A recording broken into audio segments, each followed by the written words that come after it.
Hello বন্ধুরা, আসসালামু আলাইকুম। তো আমি আপনাদেরকে আজকে মজার কিছু কথা শোনাবো। তো দেখতেই পাচ্ছেন যে আমি কি করতেছি। আমি করতেছি সেটা হলো একটি প্রাণীকে আপনাদের সামনে উপস্থাপন করলাম। তো এই উপস্থাপনের মধ্য দিয়ে আমি কী বোঝাতে চাচ্ছি সেটা আসলে বুঝতে হবে।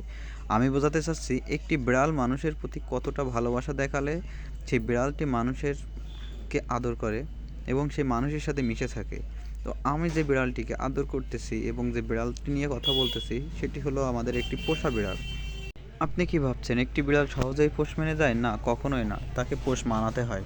সেই ক্ষেত্রে আপনাকে যদি একটি বিড়ালকে পোষ মানাতে হয় তাহলে আপনার কি করতে হবে? আপনাকে তাকে আদর করতে হবে, তাকে খেতে দিতে হবে, প্রতিদিন তার সাথে খেলা করতে হবে এবং তাকে নিয়মিত সময় দিতে হবে। তাহলেই তো সে পোষ মানবে। ঠিক তদ্রূপ আপনি যদি একটি মানুষকে ভালোবাসেন তো সেই মানুষটিকে ওই একইভাবেই খেয়াল রাখতে হবে, কথা বলতে হবে।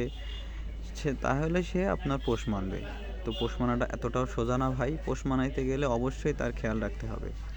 দেখুন, যে বিড়ালটিকে আমি এত আদর করতেছি এবং সে আমার সাথে এত আবেগ আপ্লুত হয়ে খেলা করতেছে, সে কিন্তু আসলে আমাকে মানুষ ভাবছে না। সে তার একজন সাথী ভাবছে বা আমাকে একজন সে সঙ্গী ভাবছে। সে যদি আসলে আমাকে মানুষ ভাবতো তাহলে আমার সাথে এরকম আচরণ করতো না। সে নিজের আপন করে নিয়েছে আমাকে। নেওয়ার কারণটা কি বলেন তো? নেওয়ার সবচেয়ে বড় কারণ হলো আমি তাকে অনেক আদর যত্ন করি এবং এই আদর যত্ন করার কারণে সে আমার সাথে এভাবেই খেলা করে। আপনিও চাইলে একটি প্রাণীকে এভাবে একটু আদর যত্ন করে দেখুন না সে আপনার সাথে কী ব্যবহার করে। তবে ভাই, যদি আপনি একটি মেয়েকে এমনভাবে আদর যত্ন করে আগলে রাখতে চান তাহলে জীবনে বড় একটি ভুল করবেন। অবশ্য প্রেমকে কখনো সফল করতে গেলে আপনার ওই সফলতা ব্যর্থতার কারণ হয়ে দাঁড়াবে। কারণ প্রেম জিনিস মানুষের সাথে অতটা ভালো হয় না যতটা না একটি প্রাণীর সাথে হয়। একটি প্রাণী আপনাকে কখনোই ছেড়ে যাবে না, তবে একটি মানুষ আপনাকে ছেড়ে যেতে 1 মিনিটও ভাববে না। সেজন্য আপনাকে কি করা উচিত বলেন তো?